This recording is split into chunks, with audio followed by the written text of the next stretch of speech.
জি সাথী ভাইয়ার আলহামদুলিল্লাহ। আমরা পূর্বের ঘন্টার মধ্যে আলোচনা করতেছিলাম কোনো ব্যক্তি যদি তৃপ্তি সহকারে, মানে যথেষ্ট পরিমাণ খাওয়ার পরও যদি আরো বেশি পরিমাণে খায়, তাহলে আল উমরু বিমাকাসিদিহা কায়দা অনুযায়ী তার উদ্দেশ্য যদি ভালো থাকে তাহলে খাওয়া বৈধ হবে। উদ্দেশ্য যদি কি থাকে, ভালো না থাকে, তাহলে খাওয়া বৈধ হবে না। সেটাই বলতেছে, যদি তার খাহেসাতকে পূর্ণ করার জন্য খায়, নফসের গোলামি হইল না এটা, তাহলে এরা এরা খাওয়াটা কি হবে না, নাজায়েজ হবে, হারাম হবে। ঠিক আছে। আর যদি এই নিয়ত করে যে আমি বেশি খাইতে চাই, নিয়ত করে যে ওয়াইন কসদা বিহি তাকওয়া আলা সওম, সে নিয়ত করলো কি রোজার উপর সে শক্তি অর্জন করবে, বেশি খাইলে হ্যাঁ কষ্ট হইব না।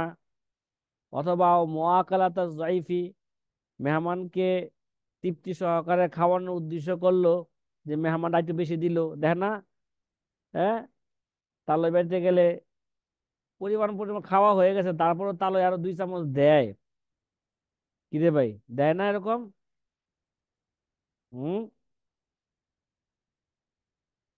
হুজুরা কোনো বাড়িতে দাওয়াত খাইতে গেলে হুজুরা যথেষ্ট পরিমাণ খাইছে, খাওয়ার পরও বাড়িওয়ালা সাহেবের দাওয়াত কি করে, কয় হুজুর আমি 2-1 চামচ না দিলে আমার মনটা কি হইব না, শান্তি হইব না, আরো 2 চামচ দিল। 2 চামচের সাথে আর এক এক চামচ গরুর গোশত ঢুকাই দিল। তাইলে এখন যদি এই খাওয়ার উদ্দেশ্য ইমাম সাহেব যদি এই নিয়ত করে, সে কি করবে, রোজার উপর শক্তি অর্জন করবে, তাহলে তার এই খাওয়াটা কি হবে, শক্তি অর্জন করে আর রোজা রাখবো, হ্যাঁ আবাদত করবো, তাহলে তার এই খাওয়াটা কি হয়ে যাবে গা, বৈধ হয়ে যাবে। কথা কি বুঝছেন ভাই? হ্যাঁ, এটা কিতাবের এবারতের অনুবাদ করলাম। এবার দেখেন আল্লামা হামাবি রহমতুল্লাহ আলাই এই জায়গায় সে সুন্দর একটা হাসিয়া টানছে। মাজার ভাই আছেন ঘন্টায়? মাজহারুল ইসলাম ভাই। হুম। নাই। যাই হোক, আল্লামা হামাবি রহমতুল্লাহ আলাই এই জায়গায় সুন্দর আলোচনা করছেন হাসিয়ার মধ্যে। আল্লামা হামাবি রহমতুল্লাহ আলাই বলেন, খানা বক্ষণের কয়েকটি স্তর আছে। কি ভাই, খানা খাওয়ার কি আছে, কয়েকটি স্তর আছে। 1 নাম্বার স্তর, এতটুকু পরিমাণ বক্ষণ করা খাওয়া যার মাধ্যমে জীবন ধ্বংসের হাত থেকে বেঁচে যায় এবং দাঁড়িয়ে নামাজ আদায় করতে সক্ষম হয়, তাহলে এই পরিমাণ বক্ষণ করা ফরজ। কি ভাই, এই পরিমাণ বক্ষণ করা কি ফরজ? কথা কি বুঝতেছেন? হুম। 4 নাম্বার হাসিয়ার মধ্যে লেখছে ভাই, এগুলো বুঝছেন? আর যদি 2য় নাম্বার সুযোগ বলছে, যদি এর চেয়ে বেশি খাওয়া, এমনকি পেট ভরা পর্যন্ত আহার করা, এটা কি ভাই মুবাবা জায়েজ।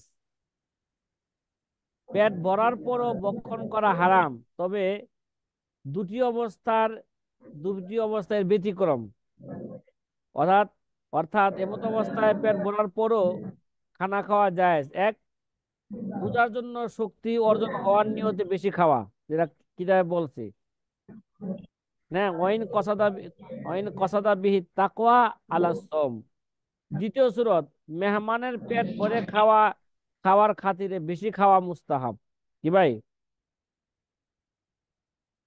মেহমানের পেট ভরে খাওয়ার খাতিরে পেট ভরে খাওয়ার। জি। খাতিরে বেশি খাওয়া মুস্তাহাব। মনে করেন আপনি আপনি খাইতেছেন, মেহমানও খাইতেছে, ওখানে আপনার পেট ভরে গেছে গা, ওখানে আপনি যদি খাওয়া থেকে উঠে যান গা, তাহলে মেহমানও খাওয়া কি করে দিবে, বন্ধ করে দিবে।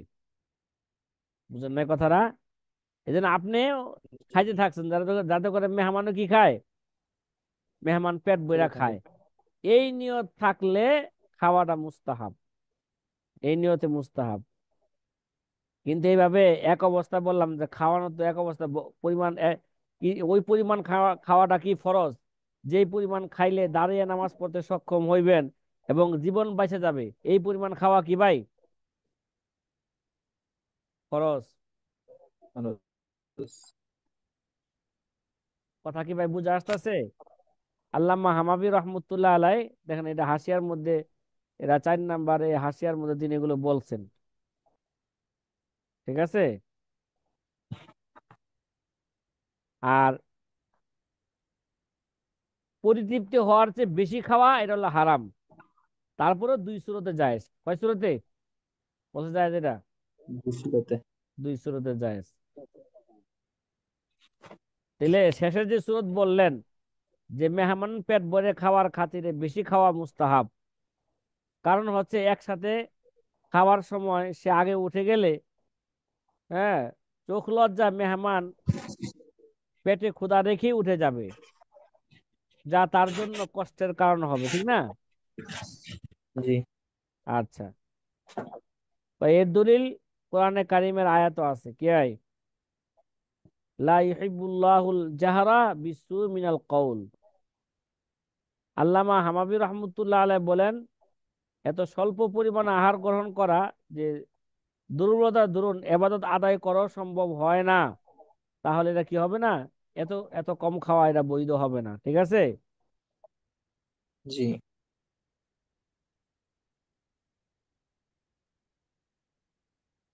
এর দলিল হচ্ছে হাদিস, নফসাকা মাতি আতুকা, হ্যাঁ, ফারফুক বিহা। হাদিসের দ্বারা উদ্দেশ্য হইল নিজের প্রবৃত্তিকে এত কষ্ট দিও না এবং ক্ষুধার্ত রেখো না যে সে ধ্বংস হয়ে যাবে, ঠিক আছে, বা এর দ্বার প্রান্তে পৌঁছে যাবে। অপর এক রাওয়ায়াতের মধ্যে আছে, শক্তিশালী মুমিন দুর্বল মুমিনের চেয়ে উত্তম, কি ভাই? শক্তিশালী মুমিন কি দুর্বল মুমিনের চাইতে উত্তম। দুর্বল মুমিনের চেয়ে উত্তম। এর জন্য জেহাদের নিয়তে বেশি খাইতে হইব। হ্যাঁ, তারপরে মনে করেন লেখাপড়ায় যাতে করে সে, শরীর ভালো থাকলে, শরীর স্ট্রং থাকলে সে রাত্র জাগরণ করে লেখাপড়া বেশি করতে পারবে। এই সমস্ত নিয়ত থাকলে বেশি খাওয়া কি আছে, বৈধ আছে। বৈধ। বৈধ তাইলে আছে। আল উমর মাকাসিদিহা মাকাসিদিহা, এই কায়দার ভিত্তিতে তোলাবাদের জন্য বেশি খাওয়া বৈধ, এই নিয়তে, কি ভাই, শরীর শক্তি পাইলে বেশি বেশি পড়তে পারবে, রাত্রি জাগরণ করতে পারবে।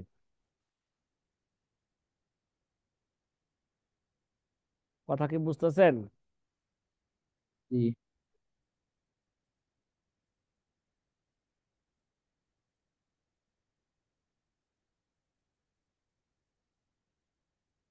আর এটা আগে থেকে জানেন যে একেবারে নিরুপায় অবস্থায় যদি কোনো খাবার জিনিস পাই না, ওই সময় তো ভাই মৃত্যু জানার খাওয়া তার জন্য বৈধ, ঠিক না?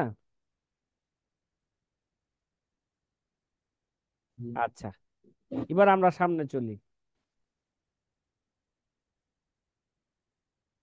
আরেকটা মাসালা আমাদের মাশায়েখগণ বলতেছেন, কলু আল কাফিরু ইজা তাতাররাসা বি মুসলিমিন ফাইন রমাহু মুসলিমুন ফাইন কসাদা কতলাল মুসলিমি হারামু হারুমা ওয়াইন কসাদা কতলাল কাফিরি লা ফালাউলা খাউফুল ইতালাতি লা আরাত লা ফুরুআন কাসিরাতান শাহিদাত লিমা আসাস লিমা আসাসনা মিনাল কায়দাতি ওয়া হিয়াল উমুর বিমাকাসিদিহা।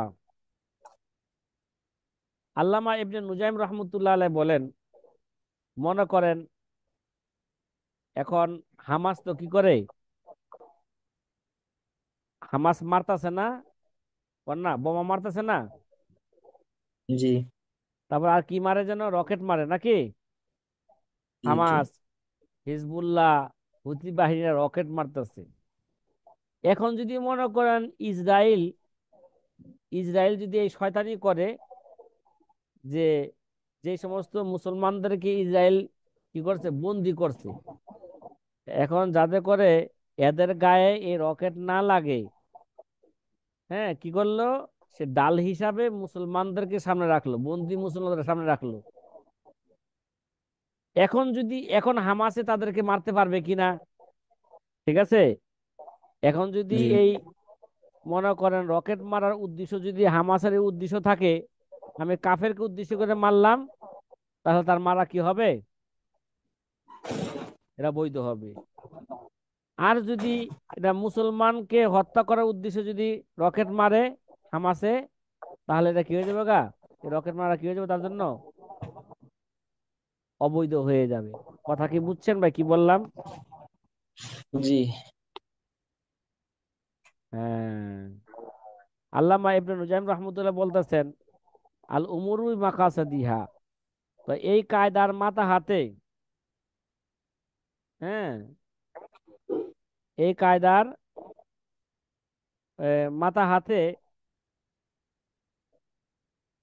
আরো অনেক মাসালা, ফুরুই মাসালা, হ্যাঁ, আমি এগুলো দলিল প্রমাণ সহকারে উল্লেখ করতে পারতাম, কিন্তু এই কিতাব লম্বা হয়ে যাওয়ার আশঙ্কায় আমি এগুলো কি দিলাম,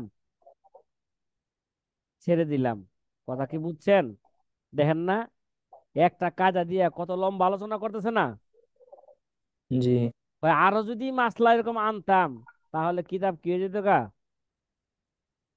লম্বা হয়ে যেত। এই লম্বার ভয় আমি কি দিলাম, আমি ছেড়ে দিলাম। যদি বৃদ্ধি হয়ে যাওয়ার আশঙ্কা না থাকতো, তবে আমি যে কায়দাটি, হ্যাঁ, ইস্তেমবাদ করছি আল উমুরু বিমাকাসিদিহা, এর শাহেদ হিসাবে আরো অনেক শাখা প্রশাখা, হ্যাঁ, কত মাসালা আমি কি করতে পারতাম, উল্লেখ করতে পারতাম। কথা কি বুঝছেন? তারপরে আরো কয়েকটা মাসালা উল্লেখ করতেছেন। কলু ফি বাবিল লুকতাতি ইন আখাযাহা বিনিয়াতি রদ্দিহা হাল্লা রাফুহা ওয়া ইন আখাযাহা বিনিয়াতি নাফসিহি কানা গাসিবান আসিমান। ভাই রাস্তার মধ্যে কোনো অনেক জিনিস পড়ে থাকে না, বলেন না? জি। জি ইমাম পড়ে আবু থাকে। হানিফাকে না এক মহিলা ধোঁকা দিছিল, খেলাছে তো, বলছিলাম যে, জি বলা জি হয়েছিল। হুজুর। হ্যাঁ, জি খেয়াল আছে হুজুর। খেলাছে না? জি। তা আচ্ছা, মনে করেন রাস্তার মধ্যে আমাদের মাশায়েখগণ বলেছেন, লুকতার অধ্যায়ের মধ্যে বলেছেন, যদি কেউ পথে পড়া জিনিস তার মালিকের কাছে পৌঁছে দেওয়ার নিয়তে উঠিয়ে নেয়, ইন আখাযাহা বিনিয়তি রদ্দিহা, মানে মালিকের কাছে কি দিবে, ফেরত দিবে, এই নিয়তে যদি সে কি করে, পথের মধ্যে পড়া জিনিস ধরে, হাল্লা রফুহা, তার এই ধরাটা কি হবে, উঠানোটা এটা হালাল হবে। কথা কি বুঝছেন? ওয়াইন আখাযাহা বিনিয়তি নফসিহি, আর যদি মনে করেন রাস্তায় দেখলো যে 1,000 টাকার একটা বান্ডিল, 1,00,000 টাকার একটা বান্ডিল পইরা আছে, এখন যদি এই টাকাটা যদি সে এই নিয়তে উঠাইলো, সে নিজে কি করবে, নিয়ে যাবে, তাহলে কানা গসিবান আসিমান, তাহলে সে কি হয়ে যাবে গা, সে ছিনতাইকারী এবং গুনাহগার হিসাবে সে কি হবে, বিবেচিত হবে। আর যদি এই নিয়ত করে এই টাকাটা ধইরা এলান দিব, মালিকের কাছে পৌঁছে দিব, তাহলে দেওয়াটা কি হবে, বৈধ হবে। কথা কি ভাই বুঝে আসতেছে? হ্যাঁ। জি। আচ্ছা। ফতোয়ায় তাতার খানিয়ার মধ্যে আছে কি আছে, অফির তাতার খানিয়াতি মিনাল হাজরে ওয়াল ইবাহাতি। ফতোয়ায় তাতার খানিয়ার কিতাবুল হজরে ওয়াল ইবাহার ওয়াদ্দার মধ্যে আছে, ইজা তাওয়াসাদাল কিতাবা ফাইন কসাদাল হিফজা লা ইকরাহু ওয়া ইল্লা কুরিহা। যদি দিনই কিতাব অথবা কোরআন শরীফকে হেলান দেওয়ার বস্তু বানায়, কি ভাই, ইজা তাওয়াসাদাল কিতাব, কিতাবকে কি বানাইছে, বালিশ বানাইছে, কি বানাইছে, কিতাবকে বালিশ বানাইছে। ফাইন কসাদাল হিফজা, যদি বালিশের উদ্দেশ্য থাকে, যদি কি ভাই কিতাবকে হেফাজত করা, তাহলে লা ইকরাহু, কি হবে না, এই হেলান দেওয়া বা বালিশ বানানো এটা কি হবে না, না মাকরু হবে না। ওয়া ইল্লা কুরিহা, নাহলে কি হয়ে যাবে গা, মাকরু হয়ে যাবে। উদাহরণস্বরূপ মনে করেন আপনি কিতাবের গাঁঠি লিয়া, হ্যাঁ, দেশে যাইবেন, ট্রেন স্টেশনে ট্রেন পান নাই, ঘুমাইতে হইব, পরে 2-4 ঘন্টা পরে ট্রেন পাইবেন, এখন কি ট্রেন স্টেশনে কি আপনি বালিশ পাইবেন, কই ঘুমানোর জন্য পাইবেন? হ্যাঁ, জি না। কিতাবের গাঁথি আছে, মালের গাঁথি আছে। এখন কি করলেন, কিতাবের গাঁথি মালের গাঁথিরও একসাথে বাইন্দা কি করলেন, এর উপর ঢেলান দিলেন বা মাথা দিয়ে ঘুমাই গেলেন। উদ্দেশ্য কি? কে যদি টান দিয়ে লয়ে যায় তাহলে আমি টের পামু। কথা কি বুঝছেন? মানে হেফাজতের উদ্দেশ্যে বালিশ বানাইছে, তাহলে এটা বৈধ হবে। আর যদি হেফাজতের উদ্দেশ্য না থাকে তাহলে এটা মাকরু হবে।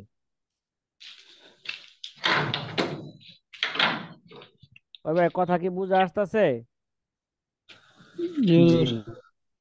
লুকতা কাকে বলে না বলে, লুকতার আবিধানিক অর্থ কি, পারিভাষিক অর্থ কি, এগুলো আপনাদের মোটামুটি জানা আছে, জানা আছে না? জি এগুলো নিয়ে আর আলোচনার তেমন কোনো প্রয়োজন নাই। শুধু শেষের মাসলা যেটা বললাম, এভাবে তো সাধারণত বিনা প্রয়োজনে কিতাবে হেলান দেওয়া, কিতাবকে বালিশ বানানো মাকরু, বেয়াদবি। কি ভাইরা? হ্যাঁ, যদি চুরি হয়ে যাওয়ার আশঙ্কায় মাথার নিচে রেখে ঘুমায়, তাহলে এটা কি হবে? এটা বৈধ হবে। আল উমুর বি মাকাসিদিহা। কি ভাই? এমন যদি কেউ হ্যাঁ, কেউ যদি এমন কোনো মনোভাব করে যে বালিশের নিচে যদি আমি কিতাবটা রাখি, তো তো কিতাবের একটা আসর পরে আমার কিতাবের সবকটা স্মরণ হয়ে যেতে পারে, এই মনোভাব বালিশের নিচে কিতাব রাখে, এটা কি যাইজ হবে হুজুর? আপনার কথা পুরাপুরি বুঝি নাই, তারপরে বুঝে নিছি যে আপনি বলতে চাইতেছেন কোনো ব্যক্তি যদি বালিশের নিচে এই নিয়তে কিতাব রাখে, যে রাখলে তার সবকটা মনে পড়বো নাকি? জি। কি ভাই, বালিশের নিচে রাখলে কি সবক মনে পড়ে? তারা ভুলে যাবো গা। কারণ কিতাবের কথা মনে থাকবো না, বালিশের নিচে যা আছে কিতাবই নাই। যদি কিতাবকে পাশে রেখে দেয়, তাহলে সে কিতাবের কথা মনে পড়বো। কিতাবের কথা মনে নাই হুজুর, মানে কিতাব মাথার নিচে রাখলে এই একটা আসর পড়তে পারে সবক ইয়াদ হওয়ার জন্য। এরকম নিয়ত যদি বাহ্যিক দৃষ্টিতে ভালো, কিন্তু বাস্তবে এরা ভালো না, এরকম নিয়ত করা। বুঝেন নাই?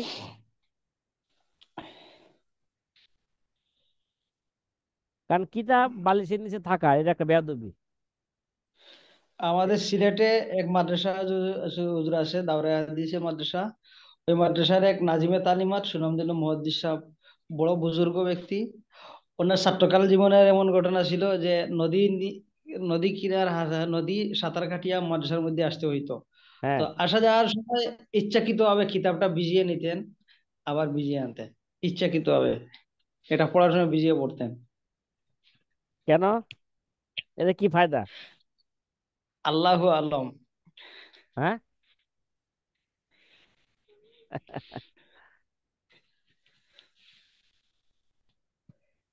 এটা বাহ্যিক আল্লাহ। দৃষ্টিতে একটা পাগলামি।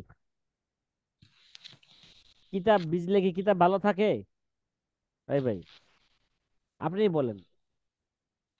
কিতাবের সাথে আদব তো ওইটাই, যেই কাজ করলে, যেইভাবে কিতাব ধরলে বা যেই কাজ করলে কিতাব ভালো থাকবে, ওই কাজ করাই কিতাবের সাথে এটা কি আদব রক্ষা করা। মানানসই, মানানসই। আর কিতাব তো এইভাবে মনে করেন, কাগজ ভিজাইলে কি, বারবার ভিজাইলে কি এটার থাকে? বলেন, কাগজ কি আর টিকসই হয়, ছিঁড়ে যাবো না? এই আল্লাহর অলির এটা কি জানি না হুজুর, এটা মানে ছাত্রকালের এই ঘটনাগুলা লোকমুখে চর্চা করতে শোনা যায়। দেখেন, আবার ওই কিতাব, আপনার আল্লাহর ওলির কিতাব কি কোনো এতিমের এতিমের কিতাব কিনা? যদি এতিমের কিতাব যদি না ভিজায়, হয়তো এটা চুরি হয়ে যাওয়ার কি আছে, আশঙ্কা আছে। এতিমের কিতাবকে হেফাজত করলাম আমি ভিজায় ভিজায়, চুরি আর নিব না ভিজা কিতাব। ওই যে খিজির আলাইহিস সালাম ঘটনার মতন।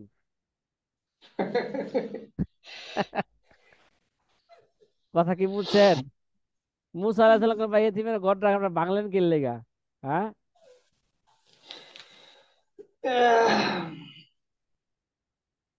ইয়াসিনুল কুরআনিল হাকিম। আল্লাহ আলাম, ওই ব্যক্তি ভালো জানেন যে কি কারণে সে কি, তাকেই জিজ্ঞাসা করা হোক কি কারণে আপনি এগুলো এই সমস্ত বাহ্যিক দৃষ্টিতে পাগলামি করলেন। সে কি দাবি করেন নাকি খিজির আলাইহিস সালামের সিফত গ্রহণ করতেছি? জি না, জি না। উনি ই জাহিদুদ দুনিয়া মানুষ, অত্যন্ত সাগুলাদি সাবনে বর্তমানে হুজুরে। আহ, আমরা আমরা আমাদের এই উস্তাদ সমতুল্য, যদি আমরা পড়ি নাই কিন্তু আমাদের পাশের আহ। মাদ্রাসা। এখন আরেকটা মাসালা দেখেন, আল উমুরুল মাকাসিদি হেকাজাকের সামনে রেখে আরেকটা মাসলা আল্লামা ইবনে নুজাম রহমতুল্লাহ বর্ণনা করতেছেন। কি মাসালা?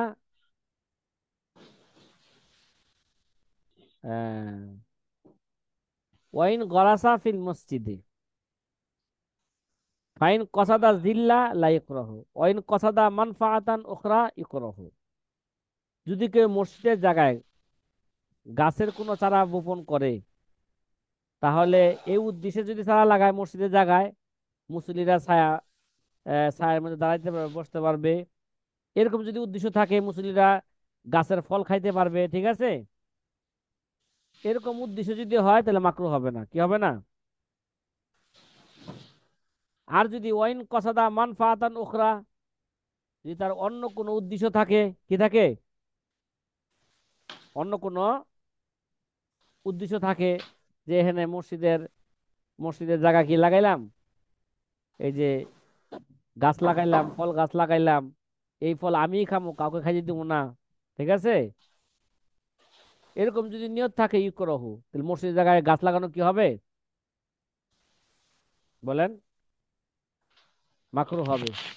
কথা কি বুঝতেছেন? সে গাছ লাগাইলো, মানুষ ছায়া নিবে, ফল খাবে, কিন্তু আবার পাশাপাশি বরের গোছা মুসল্লিদের পায়ের মধ্যে ঢুকিয়ে তো মুসল্লিদেরকে কষ্ট দেয়। এটা কেমন হবে হুজুর? হ্যাঁ, সে তো লাগাইলে নেক নিয়তে, যে মানুষ ছায়া নিবে, গাছের নিচে বিশ্রাম নিবে, ছায়া নিবে, আর ফল ধরলে খাইবে। কিন্তু পাশাপাশি মুসল্লি নামাজের মধ্যে আসি আবার পায়ের মধ্যে যখন খাটা হামায় বড়ই গাছের, এটা আবার কেমন হয়? সে তো নেক নিয়তে করছে। ফল গাছ বললেই তো কাঁটাদার গাছ নয়। কি রে ভাই, আম গাছ লাগাইলো, আম গাছে তো কাঁটা নাই, এবার কি করবেন? হ্যাঁ, যদি এরকম গাছ লাগায়, যদি মুসল্লিদের একেবারে এক রাস্তার পাশে হয়, এখানে কাটা পড়ে থাকবো, তাহলে মুসল্লিরা কষ্ট পাওয়ার আশঙ্কা আছে, তাহলে ওইরকম জায়গায় লাগাইবে না। বড়ই গাছ, কাঁটাতার যুক্ত গাছ, ফল গাছ, মানুষের চলাফেরার জায়গায় লাগাইবেন না। আরে ভাই, বড়ই গাছ হইলেই কি মানুষ কাটা কাটা বিনবে বলেন?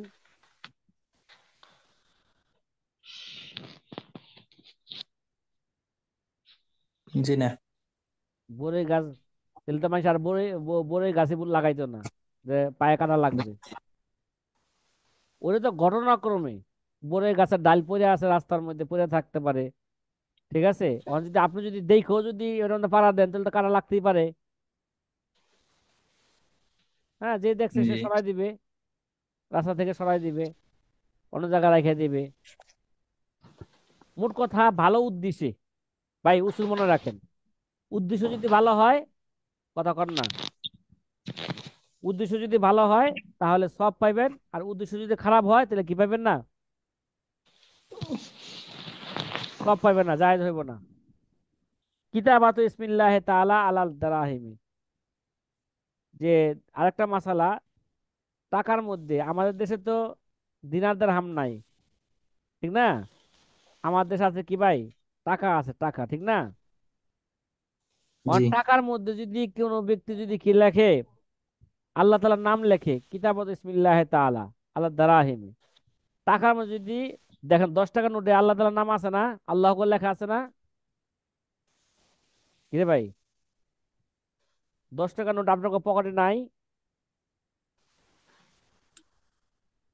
কথা বলেন না। 10 টাকার নোট কি আপনাদের পকেটে আছে না নাই? জি আছে আছে আছে। আছে। এর মধ্যে আল্লাহু আকবার লেখা আছে নি, দেখেন না? জি আল্লাহু আকবার লেখা আছে। বাইতুল মুকাররমের ছবি আছে, আল্লাহ আকবার লেখা আছে, আছে না নাই? অপরিবেষ্টনী, জি আছে। আছে। এখন যদি দেখেন ওয়াইন কসাদা ইউকসাদুল আলামাতু, এখন যদি যারা নাকি টাকাটা ছাপাইছে তাদের উদ্দেশ্য যদি হয় কি ভাই, এরা 10 টাকা নোটে একটা আলামত হবে, কি হবে? যদি আলামত হিসাবে এ লাগায় থাকে যাতে করে মানুষ, হ্যাঁ, তাহলে লাই করা হয়, এটা মাকরু হবে না। ঠিক আছে?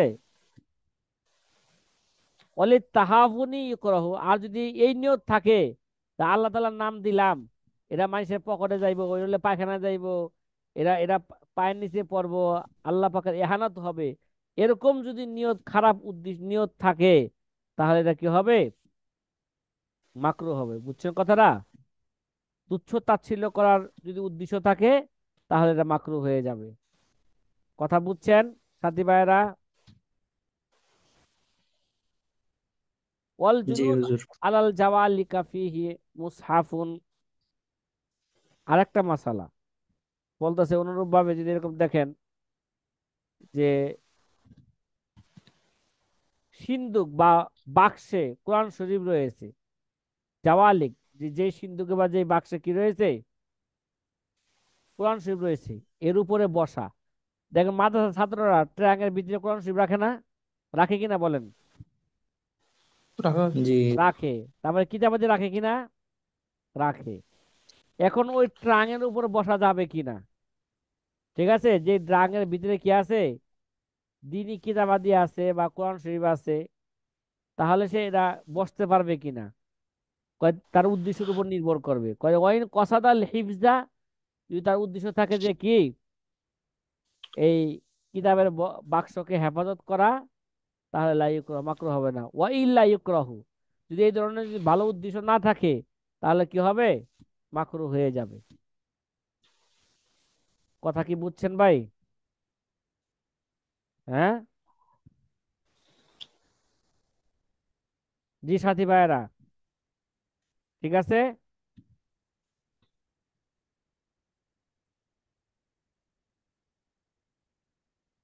যে এবার একটা ভিন্ন আলোচনা শুরু করতেছে।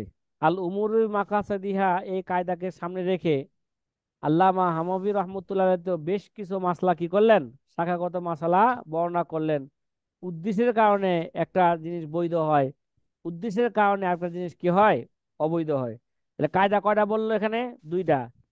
লা সাওয়াবা ইল্লা বিন্নিয়তি, আল উমুরুল মাকাসিদিহা, দুনো কায়দা ইস্তেমাত হচ্ছে কই থেকে? ওই হাদিসের ওই অংশ থেকে, ইন্নামাল আমালু বিন্নিয়াত, কি ভাই? ইন্নামাল আমালু ইন্নামাল আমালু বিন্নিয়াত। বিন্নিয়াত, এই দুনো কায়দা তো ওই হাদিস থেকে কি হয়েছে, হ্যাঁ, এটা এই উসুলটা মুশতাক হইছে। মুস্তাক হয়েছে। এখন এই দুই কায়দাকে সামনে রাইখা আল্লামা ইবনে নুজাইম রহমতুল্লাহ নিয়তের উপর 10টা আলোচনা করবেন। কয়টা? 10টা। 10টা আলোচনা করবেন। ইন্নামাল আমালু বিন্নিয়াত, কি ভাই? মানে যেভাবে আল্লামা ইবনে নুজাইম এই আলোচনা শুরু করছেন এই কায়দাকে সামনে রাইখা, মানে যারা বুখারী পড়ায় তারাও যদি কি করে ওই হাদিসকে সামনে রেখে তাকরির দেওয়া শুরু করে, ফেকি তাকরির, এক হাদিসে 3 মাস চলে দেব নাকি?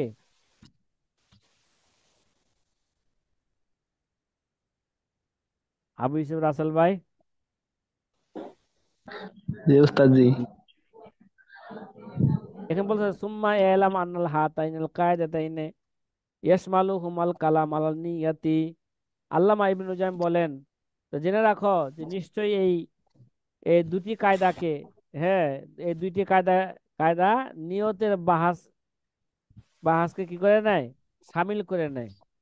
এই দুইটি কায়দা আনাল হাতাল কায়দাতাইন ইয়াশমালু হুমাল কালাম আলাল নিয়াতি, কি ভাই, নিয়তের উপর আলোচনা করাকে কি করে নেয়, শামিল করে নেয়।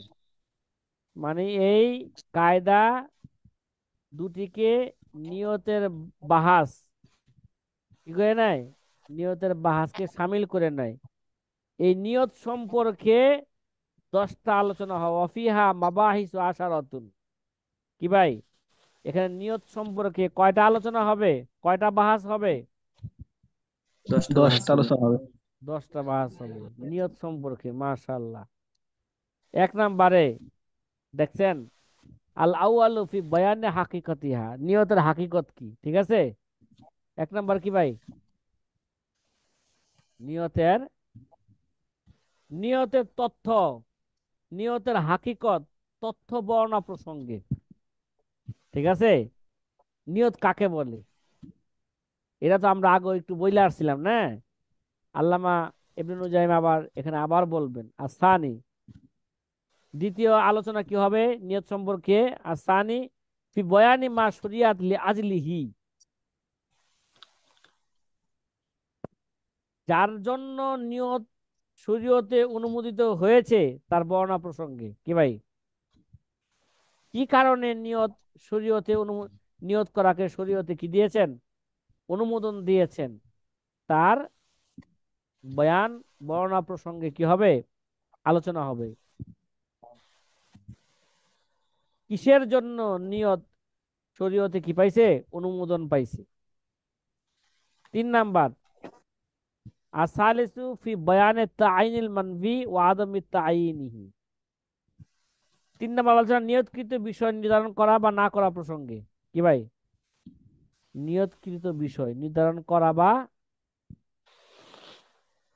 না করা প্রসঙ্গে, কথা কি বুঝছেন? আপনি নামাজ পড়বেন, মুতলাক নিয়ত করলেন, এটা ফরজ না সুন্নত কিছুই বললেন না, কি রে ভাই?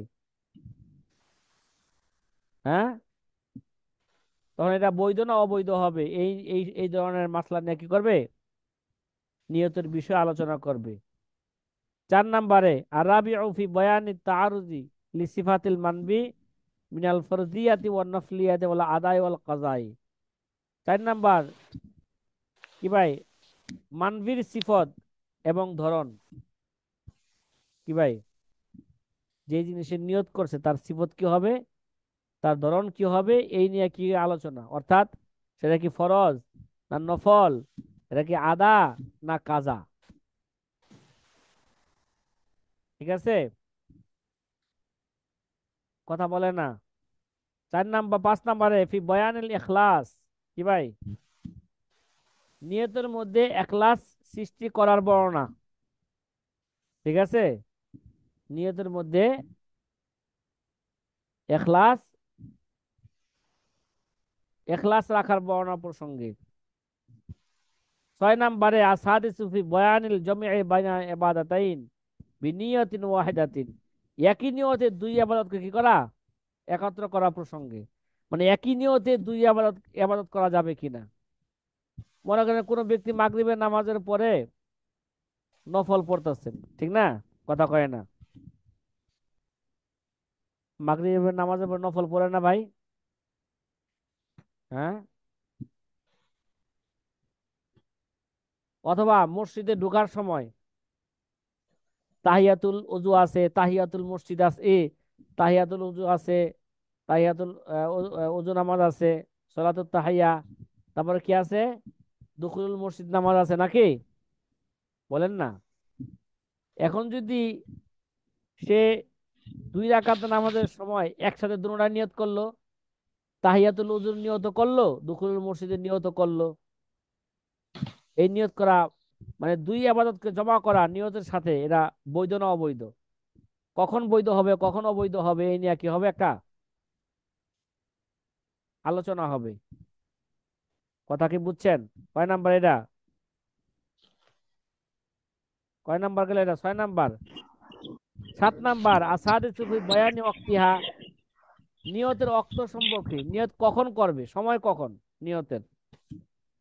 8 নাম্বারে আসামিন ফি বয়ান আদম ইস্তেরাতি ইস্তিমরারিহা ওয়াফিহি হুকমুহা ফি কুল্লি রুকনিন মিনাল আরকান, যে 8 নাম্বার আলোচনা হবে পূর্ণ আবাদতের মধ্যে সম্পূর্ণ ইস্তেমরার, মানে পুরা আবাদতের মধ্যে নিয়ত জারি রাখা শর্ত না হওয়া প্রসঙ্গে, কি ভাই? এবং এই বাহাসের মধ্যে অফিহি হুকমুহা, এবং এই আলোচনার মধ্যে আবাদতের রুকুন সমূহের প্রত্যেকটি রুকুনের মধ্যে নিয়ত উপস্থিত করার হুকুম কি? কি ভাই, এই বাহাসের মধ্যে ইবাদতের রুকুনের সমূহের প্রত্যেকটি রুকুনের মধ্যে নিয়ত উপস্থিত রাখার হুকুম কি, এই প্রসঙ্গে কি হবে? আলোচনা হবে। 9 নম্বরে আতাসিহু ফি মুহাল্লিহা, 9 নম্বরে নিয়তের মহল বর্ণনা, নিয়তের মহল কোনটা, ঠিক আছে, মহল বর্ণনা প্রসঙ্গে। 10 নম্বরে আল আশিরু ফি শুরুতিহা, 10 নম্বর নিয়তের শর্ত সমূহ বর্ণনা করা। কি ভাই, নিয়তের শর্ত কি? মাশাআল্লাহ, এগুলো তো অনেকে আমরা শুনিও নাই, শুনছি নিয়তের মধ্যে এত আলোচনা। হ্যাঁ, নিয়তের হাকিকত কি আমরা আগে জানি। তারপরে নিয়ত কি কারণে শরীয়তে অনুমোদন দিয়েছে। হ্যাঁ, নিয়তকৃত বিষয় নির্ধারণ করা না করা প্রসঙ্গে মোট 10টা বিষয় কি হবে, আলোচনা হবে। কয়টা বিষয়? কথা বলে না ছাত্র ভাইরা। 10টা বিষয় আলোচনা হবে। আর হাতে মাত্র আর সময় আছে 2 মিনিট। কয় মিনিট? 2 মিনিট। তাহলে আমরা স্মরণ রাখি ইনশাআল্লাহ। হ্যাঁ, এই দুইটা দুইটা কায়দাকে সামনে রেখে, এই দুইটা কায়দা নিয়ত সম্পর্কে 10টা বিষয় কি হবে, দুইটা কায়দাকে সামনে রেখে নিয়ত সম্পর্কে 10টা বিষয় নিয়ে কি হবে, আলোচনা হবে ইনশাআল্লাহ। হবে ইনশাআল্লাহ। ধারাবাহিকভাবে আলোচনা চলবে ইনশাআল্লাহ। আস্তে আস্তে এখন একটু এই সবক একটু বাড়াই দিতে হইব, ঠিক আছে। জি ইনশাআল্লাহ। উস্তাদ জি, কিতাব শেষ হবে কি এটা? এর সোয়ালে মোকাবেলা তো আগেই দিছি ভাই, এই কিতাব শেষ হয় না। যতটুকু আমরা কিতাব সাথে পড়লে কিতাবের সাথে একটা কি হবে, মুনাসাবাত মুনাসাবাত তৈরি হবে। হবে। এবং মুনাসাবাত হবে। কিভাবে পড়তে হবে, এবং সময় বুঝেও তো কিছু কাজ করতে হয়। কি ভাই, জি জি সাধারণত জি। অধিকাংশ মাদ্রাসায় এখন বর্তমানে বর্তমান অবস্থা বলতেছি, আমাদের সময় তো আমরা এই কিতাব উস্তাদ আমাকে পড়ায় নাই। আমাদেরকে যেই বসুন্ধরা যে উস্তাদে পড়াইছে, উস্তাদ মারা গেছে, সাতখানি হুজুর, নাম শুনছেন? হুজুর অনেক বড় জি বুজুর্গ, উস্তাদ জি। বুজুর্গ উস্তাদ ছিলেন। চট্টগ্রামের সাতখানিয়া বাড়ি, না কক্সবাজার এটা? সাতখানিয়া কি কক্সবাজার না চট্টগ্রামে থানাটা? চট্টগ্রাম। চট্টগ্রামে, সাতখানিয়া থানা। হুজুর আমাদেরকে পড়াইতেন না, আগেও বলছিলাম মনে হয় আপনাদেরকে, যে হুজুরের সামনে আমরাই ইবাদত পড়তাম, আমরাই মতলব বর্ণনা করতাম, আর হুজুর শুধু বসে থাকতো, হু আর হা বলতো, শেষ।